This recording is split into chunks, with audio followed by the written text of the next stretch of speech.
Olá, seja muito bem-vindo ao evento As Previdenciaristas, edição 4. Nós estamos na nossa primeira versão online e você é o nosso convidado de hoje. Nós vamos falar então de um tema muito importante aí, quero destacar alguns pontos relevantes para vocês a respeito do que mudou no processo administrativo após o decreto 10.410 de 2020. Ponto este, então, que nós vamos abordar algumas situações muito favoráveis para o segurado, outras que demandam aí uma atenção, seja na análise do processo administrativo ou seja na condução. Mas antes eu quero fazer um convite especial para você.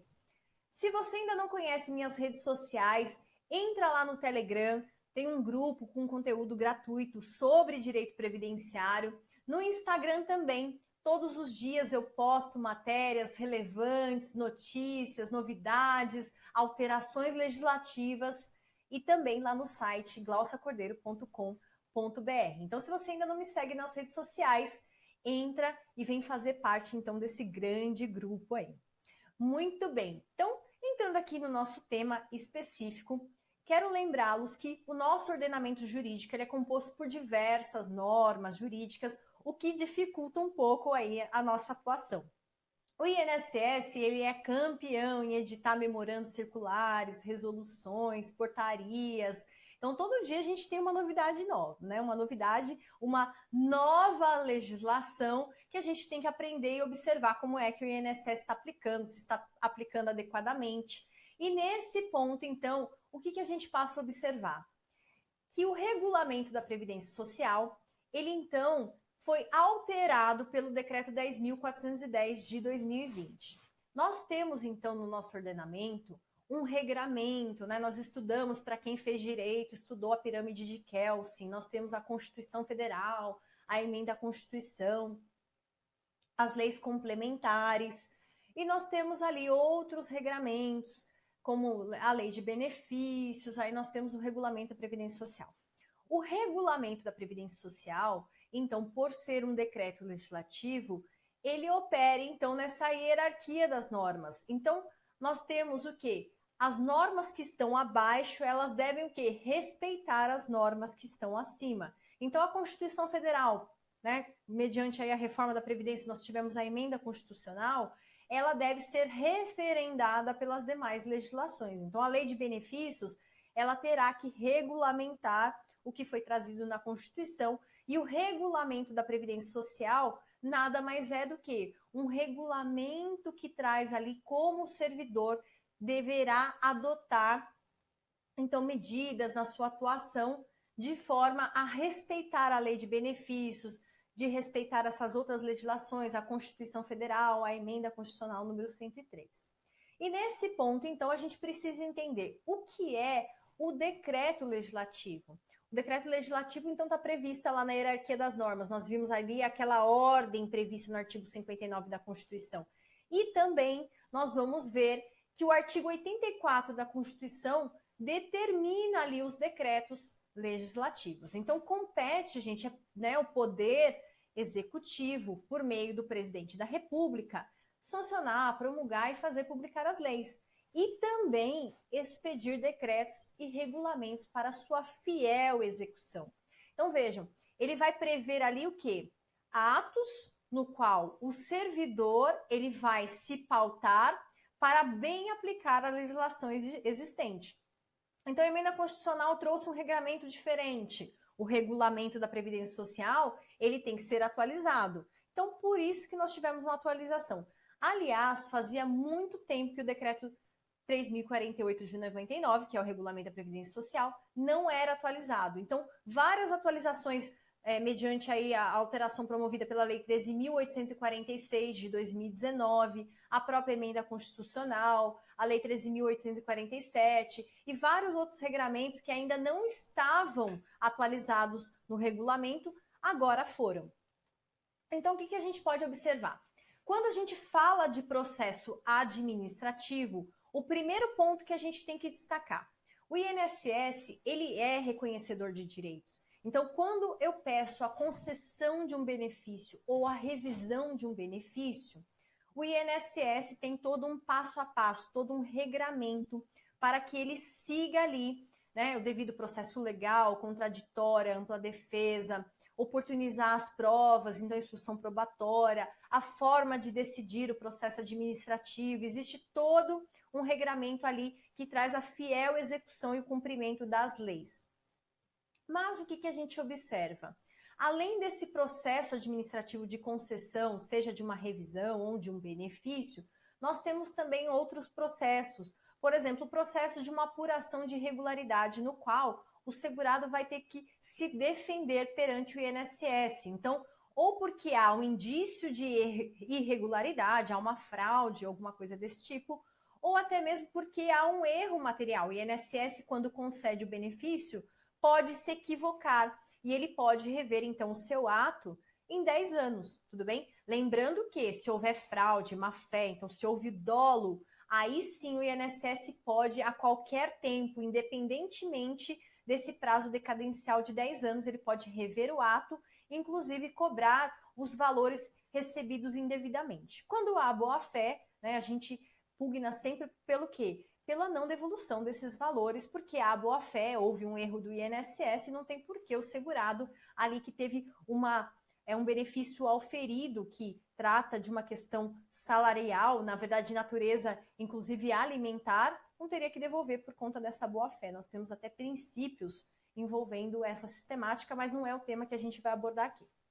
Então a gente vai tratar um pouquinho desse processo administrativo quando é apurada a irregularidade. Vejam só, existem programas permanentes de revisão no qual o INSS vai identificar se na concessão ou na manutenção daquele benefício se existiu algum equívoco. Então ele vai identificar, opa, aqui tem um indício de irregularidade, opa, aqui tem um indício de erro material, ou algum, por exemplo, vínculo, algum período que foi computado e o INSS não deveria ter computado. E isso acontece bastante, né? E quando a gente atua, então, no processo administrativo, a gente tem que tomar muito cuidado na análise da concessão desses benefícios. Eu sempre falo, o processo administrativo não começa quando você faz o protocolo do requerimento, mas sim quando você faz a análise, a entrevista e vai apurar, então, todo aquele tempo do segurado, todos aqueles requisitos legais, para identificar se há prova existente. Então, se o CNIS já consta lá como comprovação, né, automática ou não, tem alguma pendência ali que eu vou ter que trazer um outro documento. Então essa é a dica aí para vocês. A análise do benefício, ela se inicia no seu escritório, então, muito antes de dar o protocolo, né, de requerer o benefício. Então, muito bem. Se eu estou falando, então, de um processo de revisão no qual existe um programa permanente de apuração, nós estamos falando do MOB, que é um setor específico do INSS, que é monitoramento operacional de benefício. Então, esse setor, ele faz uma triagem, né, gente? É uma apuração a olho, não é assim, todo benefício concedido passa por esse setor. Não, nós temos, então, uma revisão aí que é feita por esse setor, mas que atua por amostragem. Não tem como, então, aquele servidor fazer a cada processo administrativo passar por essa triagem. Então, é feita uma amostragem e havendo algum elemento, algum indício que detecte, então, que há alguma coisa errada, é encaminhado para esse setor, que é o MOB, tudo bem? Então, o que acontece? Muitas vezes, na apuração ali, seja do CNIS ou então uma CTC, pode acontecer daquele período, então, ter algum errinho. Por exemplo, eu vou citar um aqui para vocês. Uma cliente minha aposentada como professora, ela deu entrada no requerimento, estava aposentada há 2 anos, e o INSS chamou, convocou para que ela apresentasse uma nova CTC. Por quê? Aquela CTC que ela apresentou, que foi concedido o benefício, 2 anos ela já estava recebendo bonitinho, foi identificado que ela não estava de acordo com a portaria 154. Então não havia má-fé nem nada desse tipo, só o documento não estava preenchido adequadamente. Então o que aconteceu? Foi feita uma solicitação de uma nova apresentação de CTC nos moldes da portaria 154 de 2008. Então foi aberto um prazo para que ela trouxesse esses elementos importantes. Então o INSS, o que ele pode fazer nessa parte de diligência? pode convocar o segurado ou interessado. Ele também pode realizar outros tipos de prova, uma pesquisa externa, oficiar a empresa ou o órgão para ter acesso àquela informação. Então, muito bem. Como é que funciona? O segurado ele deve ser notificado para que ele apresente a defesa dentro do prazo legal, que nós já vamos ver aqui, que teve alteração pela Lei 13.846, MP 871, mas ele também pode apresentar provas ou documentos. Isso aqui é interessante porque quando há, então, uma apuração, um indício e o segurado ele é avisado, ele pode ser notificado, então, através de meios eletrônicos. A gente vai ver daqui a pouco que não só esse, por rede bancária, pessoalmente. Mas tem um detalhe. Hoje, o meio eletrônico é um canal muito utilizado pelo INSS. Com a pandemia, inclusive, isso foi, inclusive, mais incentivado ainda. Então, o que a gente pode observar? Que se nós, na atuação do processo, a gente acaba cadastrando o nosso endereço de e-mail, que às vezes o segurado não tem, o que acontece? Essa defesa, essa convocação pode acontecer por e-mail. Então, a gente tem que tomar o cuidado quando terminou a concessão do benefício, então foi pago o benefício tudo direitinho, acertar o cadastro ali, deixar um e-mail do próprio segurado. Então, essa também é uma situação, porque às vezes o próprio segurado tem um e-mail cadastrado, mas ele também não olha diariamente, ele não olha com frequência, enquanto ele pode ser cientificado, notificado por meio deste canal. Então, vejam só, além disso, preferencialmente o INSS, ele pode fazer o seguinte tipo de notificação, pela rede bancária, e ele pode também fazer por edital. Então, se o segurado tem ali aquele cadastro com aquele endereço e, por exemplo, ele não tem e-mail cadastrado, não tem nada, ele pode, então, fazer isso por meio postal. E a próprio AR, né, o aviso de recebimento, ele, então, servirá ali como prova de que aquele segurado ele foi cientificado. Mas se aquele segurado não é encontrado, ele também pode ser cientificado por meio de edital. E tem um ponto relevante. Quando ele, então, é notificado para apresentar a defesa dentro do prazo legal, nós vamos ver que é 30 ou 60 dias. Antigamente, esse prazo era de 10 dias. O segurado ele pode apresentar por meio eletrônico. E isso é bem interessante. Por quê? Embora ele possa ir até a agência e protocolar essa defesa, ainda assim, no meu INSS, existe ali um campo específico, que está aí na tela para vocês, que pode ser acessado para apresentar defesa e juntar documentos. Então, se vocês observarem aí, lá no meu INSS, se vocês forem em requerimentos, vai aparecer essa seleção de serviços. É um dos primeiros serviços, apresentar defesa para regularizar benefício e apresentar defesa MOB. Então, vocês têm acesso a isso lá no meu INSS. Ainda não consta do acordo de cooperação técnica essa opção. Então, a plataforma do INSS Digital, ou SAG, né, alguns conhecem como SAG, outros INSS Digital, ele não tem essa opção de apresentar defesa, mas a gente consegue, então, fazer presencialmente na agência ou até mesmo pelo meu INSS. E aí, um ponto que eu quero destacar aqui com vocês. Qual é o prazo legal para defesa? Isso foi ampliado, então a defesa era apenas 10 dias. Se é um trabalhador urbano, 30 dias. Se é um trabalhador rural, 60 dias. Não importa a espécie de categoria. Então, pode ser um contribuinte individual rural, pode ser um empregado rural, pode ser o segurado especial. Cada um deles, ou qualquer um deles, tem um prazo de 60 dias para apresentar essa defesa. E qual é o problema? Se não for apresentada a defesa dentro do prazo legal, ocorrem algumas situações. Uma delas é a suspensão do benefício. Então, não apresentou no prazo legal ou a defesa foi considerada insuficiente ou improcedente pelo INSS, então ele será notificado quanto à suspensão do seu benefício e aí ele vai ter o quê? O prazo legal de 30 dias para recorrer. Então, dessa decisão do INSS, quando apresentado o recurso, e o recurso nós sabemos que o prazo legal são 30 dias, se apresentado aquele recurso, então, não suspende os efeitos daquela decisão do INSS. O efeito é apenas devolutivo. Mas o que a gente tem que observar? Quando não é apresentado o recurso, o INSS, inclusive, pode cancelar o benefício ou até mesmo suspender aquele benefício, tudo bem? Então, é importante que a gente apresente o quê? O recurso dentro do prazo legal.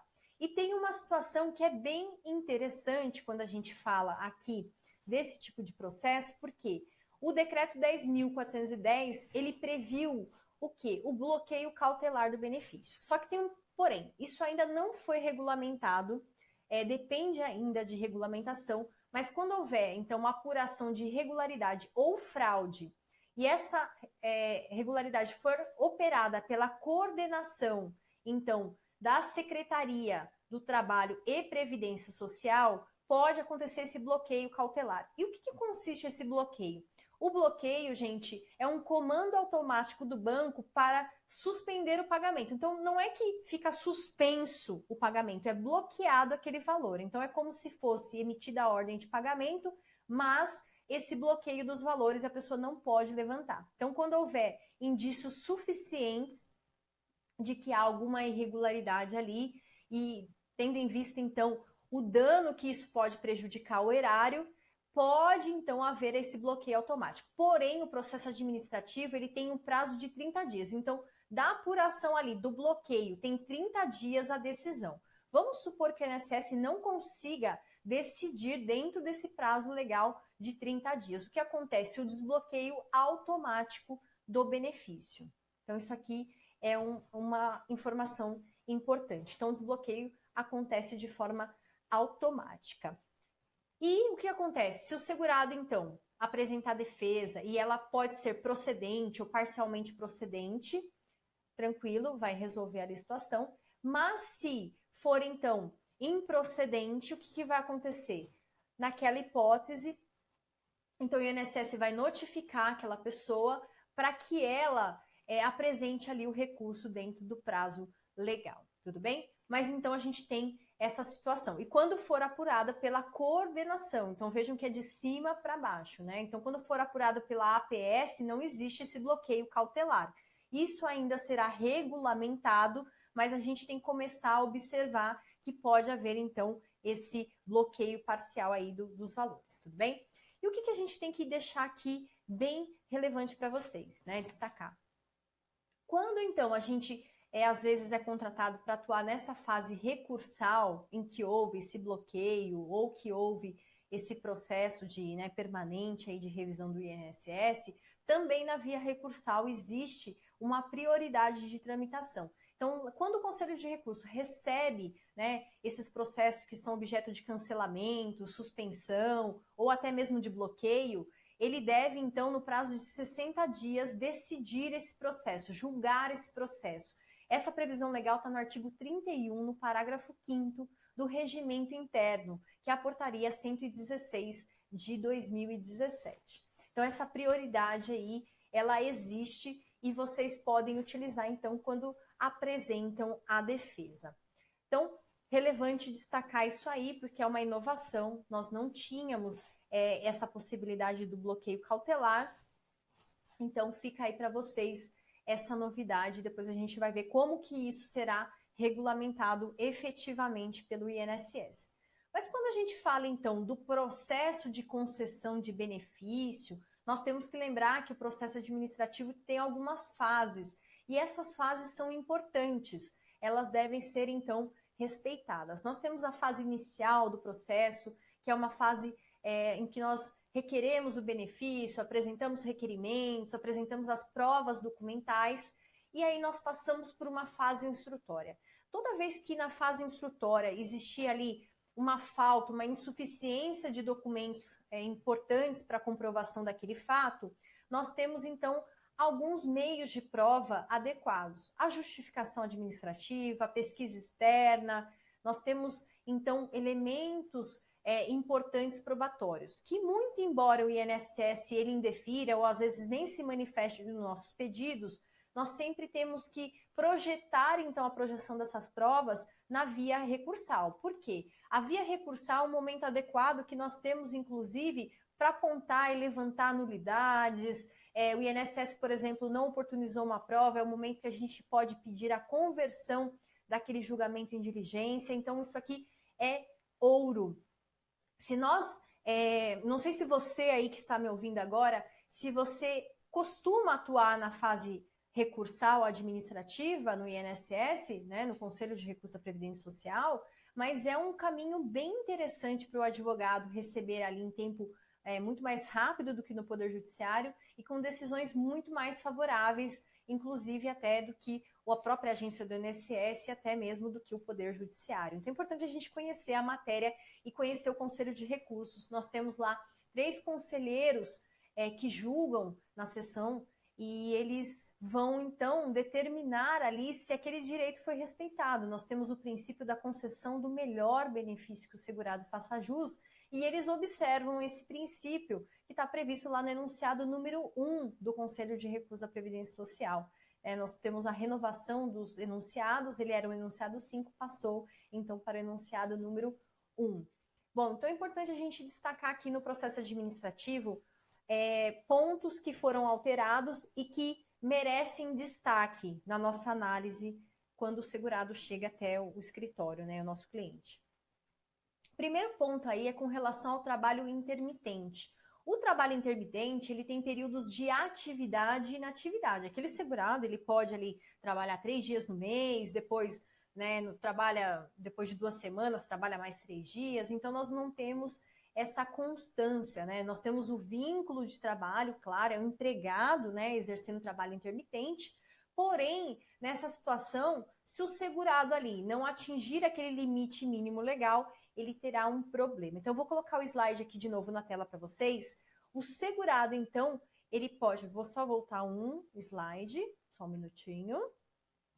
Então, empregado com contrato de trabalho intermitente, ele tem essa possibilidade, tá? Previsto lá no parágrafo 10º, artigo 19. Então, se ele, naquele mês, ele exerceu poucos dias de trabalho, ele pode ter uma remuneração inferior ao salário mínimo e aí ele terá que complementar para aquilo valer para tempo de contribuição, qualidade de segurado, para carência, e a gente vai ver isso um pouquinho mais à frente, mas é um ponto que eu quis destacar aqui com vocês. Quando a gente fala, então, do segurado que exerce trabalho intermitente, o CNIS ele vai trazer aí elementos importantes com relação a isso. Então, provavelmente a gente terá um indicador apontando quando o trabalho ele é intermitente ou não, quando ele é exercido, então, dessa forma. Muito bem. Outra informação importante. Nós temos lá o memorando circular número 56. Esse memorando, ele estabeleceu o seguinte, que preferencialmente o segurado, para alterar o seu CNIS, para, então, ver ali, avaliada a sua situação, antes do requerimento de um benefício e alterado ali os seus dados e os seus cadastros de vínculo, ele deveria, então, apresentar isso via requerimento. Porém, tanto a Lei de Benefícios quanto a própria IN 77 e o Decreto 3.048 sempre disseram o seguinte, que independentemente do requerimento do benefício, o segurado ele pode sim solicitar a qualquer tempo as suas informações, né? O site da Previdência Social, meio INSS e o INSS Digital, ele tem lá um ponto para alterar o cadastro, porém não para fazer a verbação de período, não, nem de tempo. Então, essa opção, né, é uma pergunta muito recorrente que me fazem, ainda os sistemas da Previdência, eles não estão hábeis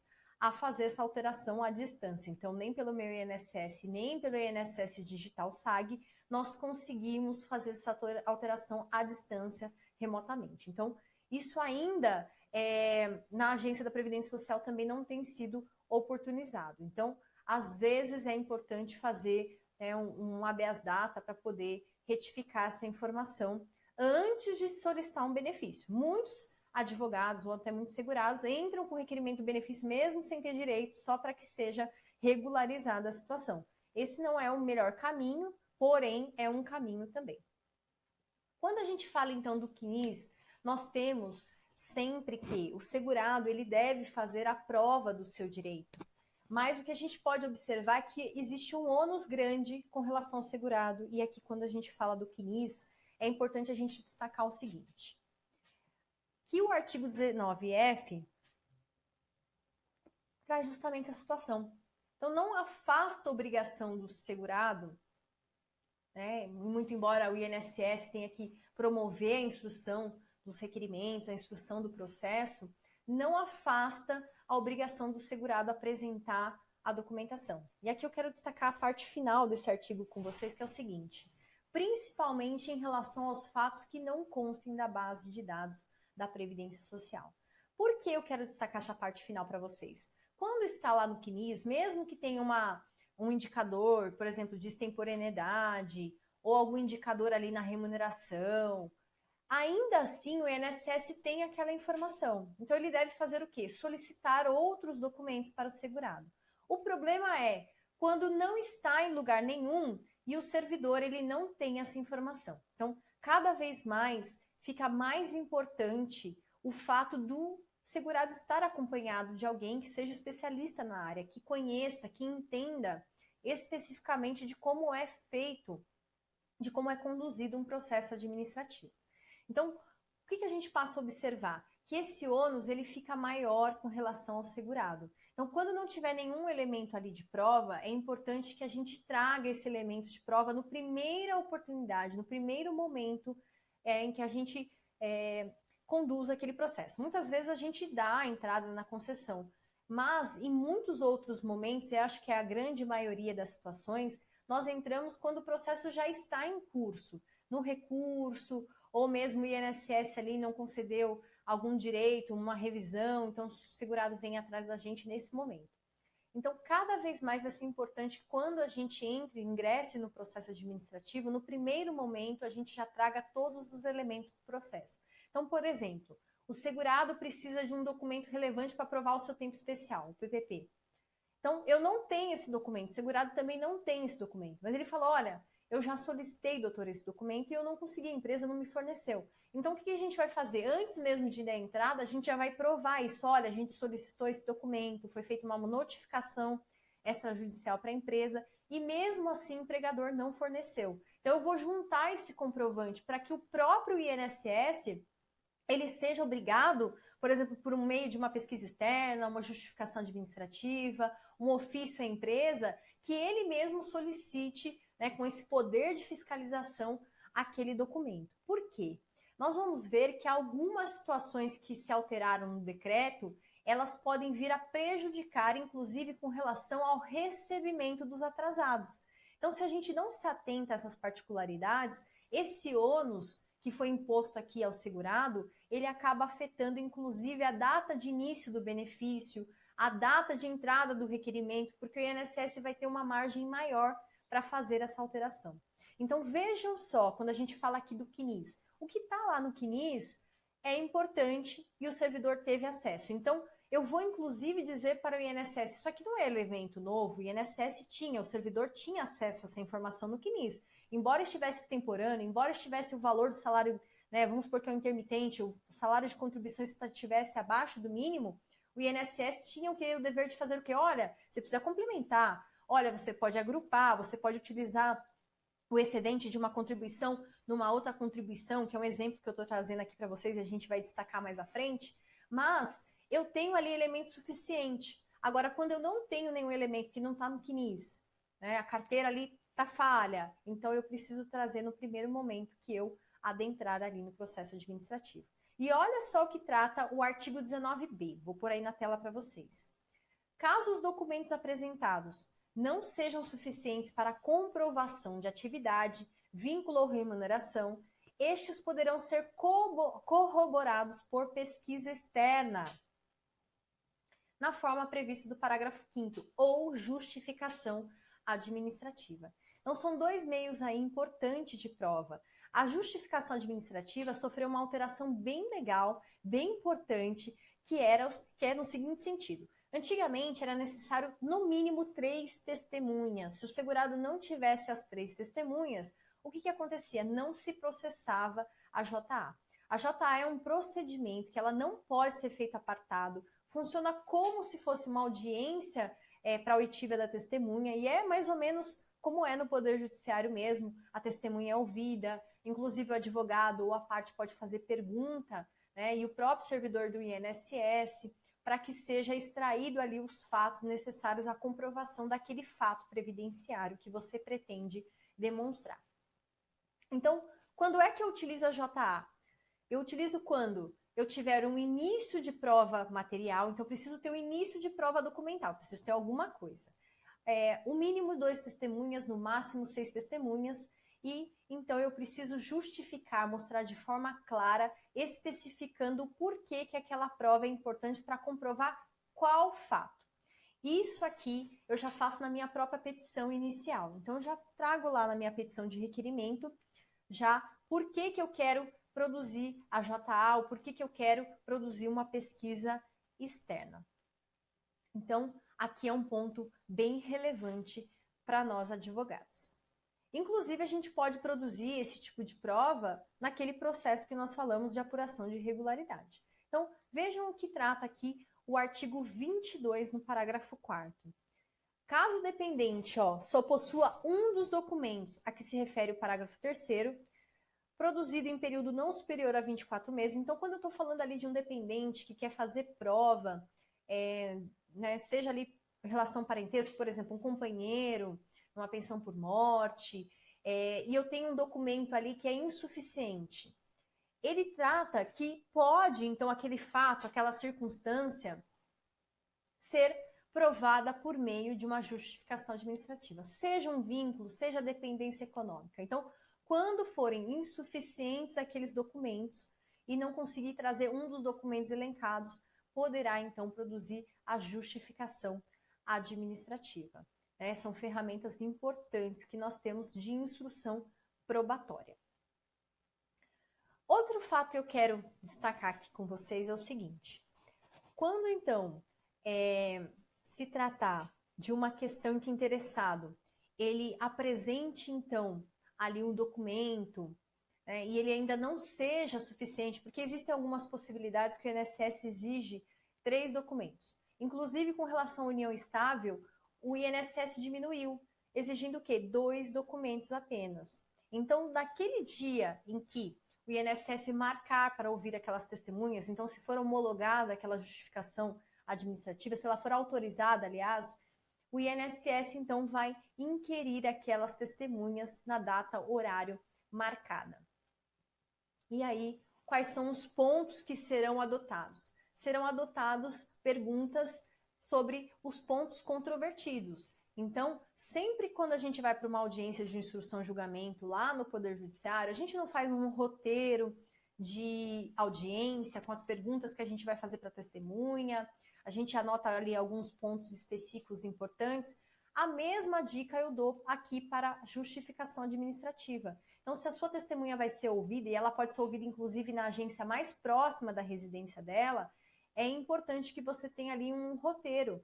Vamos supor que seja feita por videoconferência, por conta daquela testemunha que está à distância, e você vai fazer uma pergunta. Então, é relevante que você tenha ali um roteiro para guiar você nas perguntas, e não esquecer de fazer alguma pergunta relevante, e nem fazer alguma pergunta que já tenha sido feita, por exemplo, pelo servidor. Então, é bom que a gente tenha um roteiro, um apontamento, uma anotação. O servidor já fez aquela pergunta, a gente dá um check ali dizendo, aquela ali ele já fez, ou então até alguma pergunta complementar, que complemente alguma informação necessária ali para a comprovação daquele fato.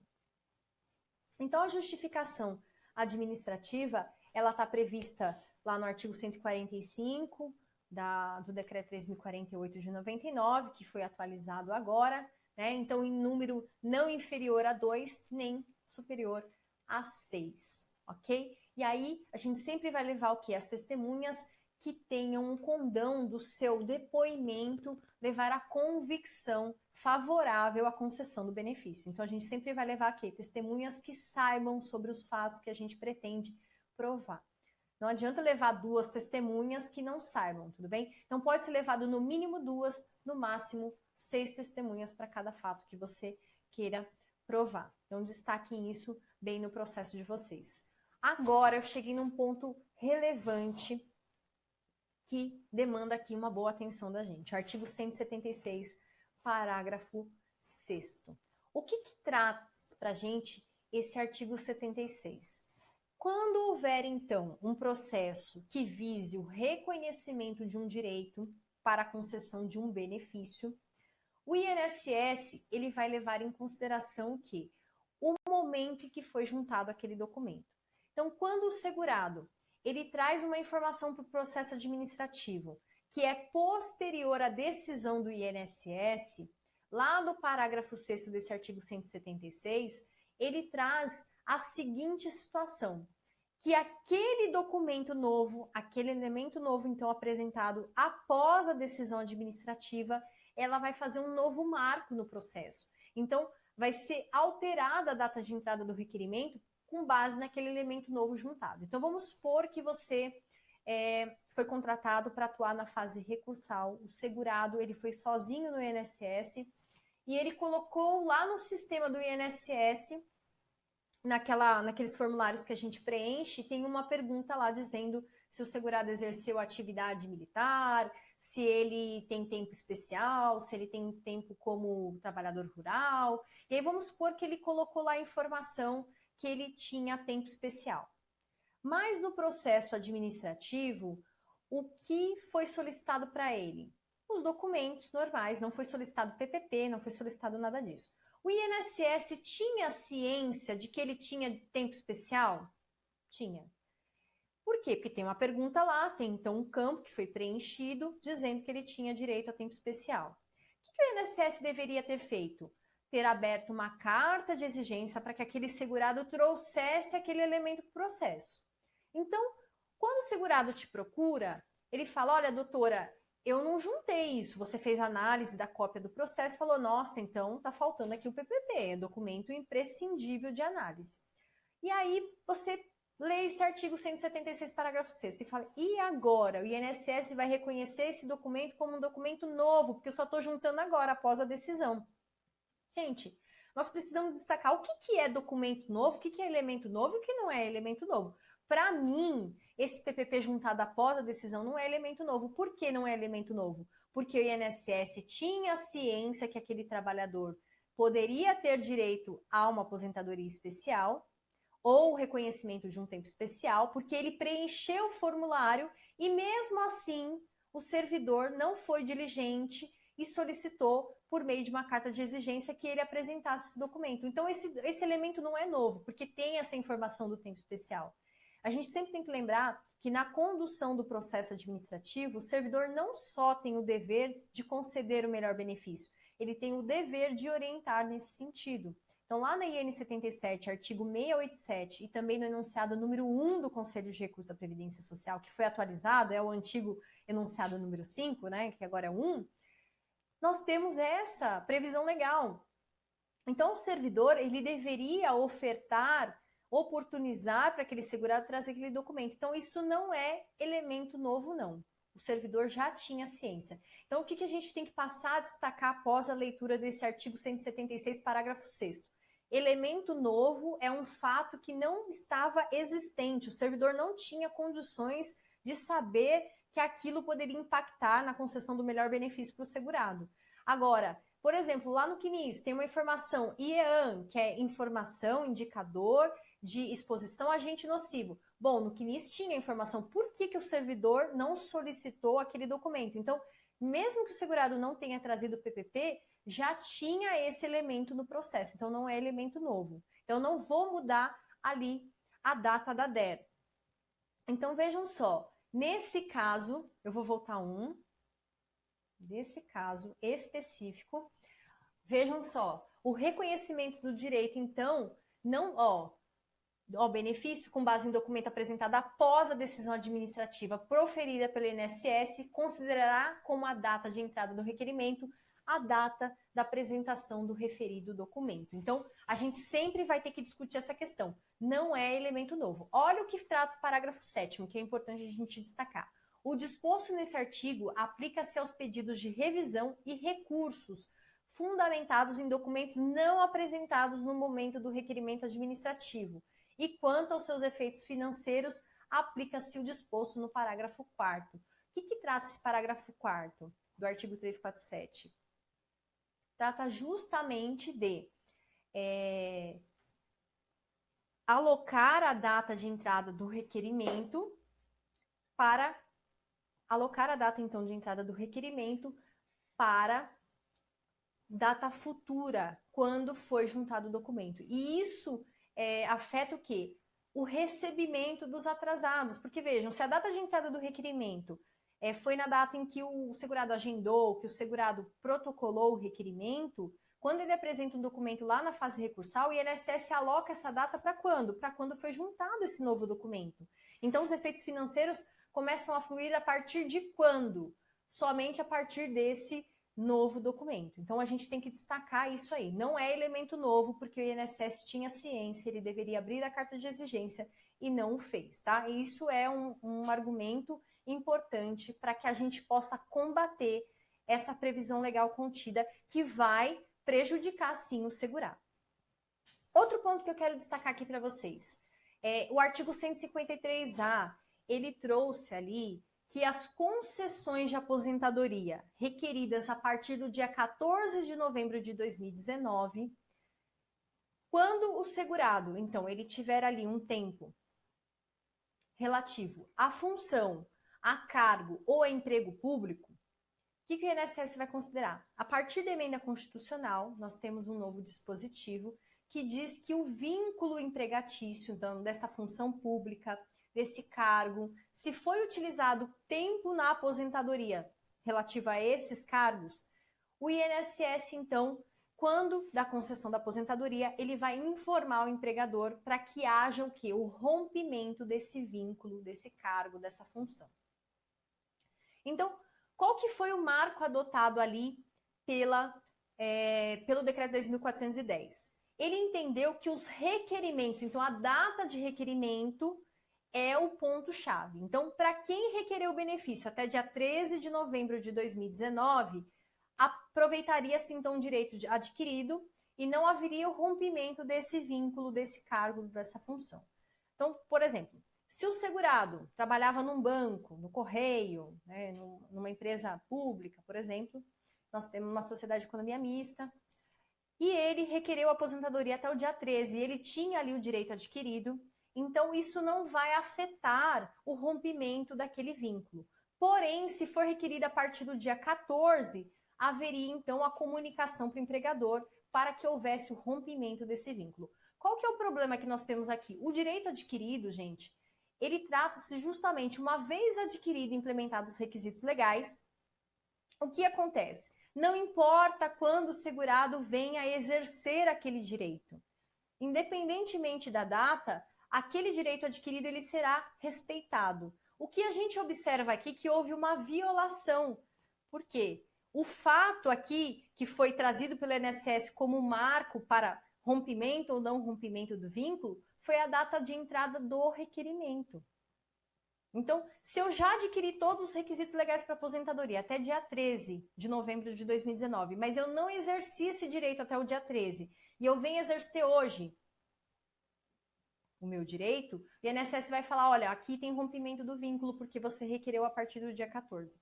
Então, aqui vai gerar muitas discussões judiciais, inclusive para reintegração, caso haja um rompimento do vínculo, ou até mesmo de forma preventiva para que não haja o rompimento do vínculo, tendo em vista o direito adquirido. Então, se implementou os requisitos até dia 13 de novembro de 2019, o correto nesse entendimento, sob o prisma do direito adquirido, seria que o segurado, então, teria direito, sim, independentemente da data que ele venha exercer, ok? E aqui eu vou colocar para vocês, com relação ao direito adquirido, quais são os regramentos que tratam. O artigo 5º da Constituição Federal, também artigo 6º da LINDB, traz o respeito aqui ao ato jurídico perfeito, ao direito adquirido e à coisa julgada. Lembrando sempre, não há direito adquirido ao sistema previdenciário. Não, não é ao sistema.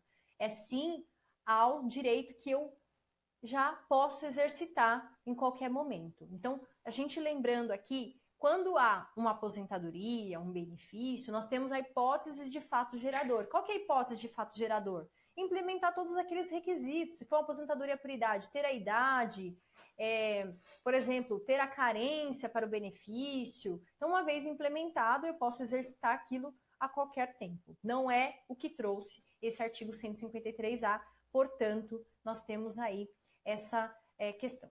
Quanto à fungibilidade, foi então uma regra interessante aqui para o segurado. Cabe ao INSS, desde que preenchidos os pressupostos, se tenham elementos do preenchimento desses pressupostos, assegure o reconhecimento desse direito. E olha o que trata o parágrafo único. Na hipótese de direito à concessão a benefício diverso do requerido, caberá ao INSS notificar o segurado para que ele se manifeste expressamente sobre a opção pelo benefício. Claro, porque nós estamos falando aqui do benefício mais vantajoso. Então, sempre quando a gente fala aqui de fungibilidade do direito, nós temos até a discussão de um tema, o tema 217, que eu vou colocar aqui na tela para vocês, que justamente no Poder Judiciário existe aquela discussão se, preenchendo os pressupostos para outro benefício, mas não foi requerido administrativamente, se pode, na via judicial, então, haver a concessão desse benefício. E esse artigo que nós falamos anteriormente, ele vai no sentido disso, né? Se não foi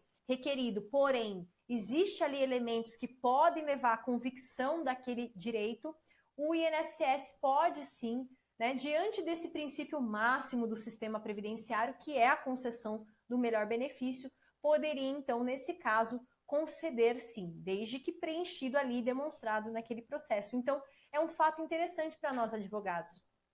Por quê? Quando a gente atua administrativamente, a gente vê que há possibilidade de mais de um direito, a gente já pode, então, destacar isso aqui e já trazer os elementos de prova referente a essa segunda opção, que o segurado pode, então, vir a alcançar durante o curso do processo. Então, quando a gente fala aqui de benefício mais vantajoso, se na data de entrada do requerimento do benefício o segurado não satisfez, né, o direito, o preenchimento dos requisitos para reconhecimento daquele direito, mas ele implemente em momento posterior. Então, antes da decisão do INSS, o requerimento poderá ser reafirmado para a data em que satisfizer os requisitos. E o que é interessante? Ali ele trata que isso pode ser feito de forma eletrônica. Quando a gente dá entrada no requerimento, ali no sistema existem algumas perguntas que a gente preenche. Uma delas é se concorda com a reafirmação da data de entrada do requerimento. Então, uma vez que o segurado ele preencheu lá e colocou aquela informação, o INSS já pode aceitar aquela informação como sendo que o segurado ele aceita a reafirmação da data de entrada do requerimento. Então, se é um benefício no qual você não quer, né, que o INSS dê benefício diverso daquele que você pleiteou, não marque essa opção. Se você marcar, muito provavelmente o INSS ele vai conceder reafirmando a data de entrada do requerimento. Então, essa é uma dica interessante, porque às vezes a gente não tem interesse, né? E o benefício mais vantajoso. O benefício mais vantajoso, então, foi previsto aqui no artigo 176E. Então, destacando mais uma vez que cabe ao INSS conceder o benefício mais vantajoso ou o benefício diverso daquele que requerido. E isso, né, deve ser feito, então, uma notificação para que o segurado ele diga se ele tem ou não interesse naquele benefício que é mais vantajoso ou não, ok? Que às vezes o valor do benefício é mais vantajoso, mas aquele outro benefício requerido antes tem os atrasados, o benefício está correndo, o processo está correndo há 2 anos, entendeu? Aí o segurado tem aqueles atrasados. Isso é uma opção que deve o INSS ofertar para o segurado dizer qual é aquele que ele melhor acha que se adequa à sua situação. E óbvio, né? Tá lá na IN 77, o INSS deve inclusive apresentar um memorial de cálculo dizendo qual é o benefício mais vantajoso ou não. E aqui eu vou passar um pouquinho mais adiante, eu vou passar mais alguns slides aqui para frente para trazer um ponto que eu acho bem importante. O artigo 29 da Constituição Federal, né? Que trouxe aí a alteração promovida pela emenda constitucional.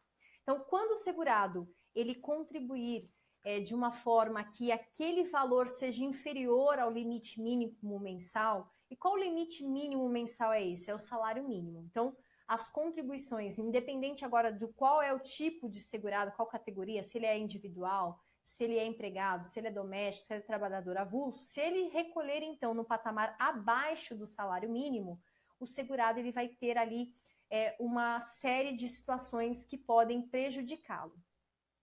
Qual é essa situação? Então, só para a gente destacar aqui, o salário mínimo, ele para o ano de 2019, ele era 998, nós tivemos uma atualização em janeiro de 2020 para 1.039, em fevereiro de 2020 para 1.045. Então, o que a gente deve observar aqui? No ano civil, o segurado, ele pode, então, no ano civil, ele pode fazer algumas alterações. Então, por exemplo, a complementação. A qualquer tempo, o segurado ele pode vir e complementar aquele valor abaixo do mínimo. Quando ele não quiser complementar, ele pode fazer o agrupamento ou então a utilização de uma competência que tem um valor excedente do salário mínimo e utilizar esse excedente em outra competência.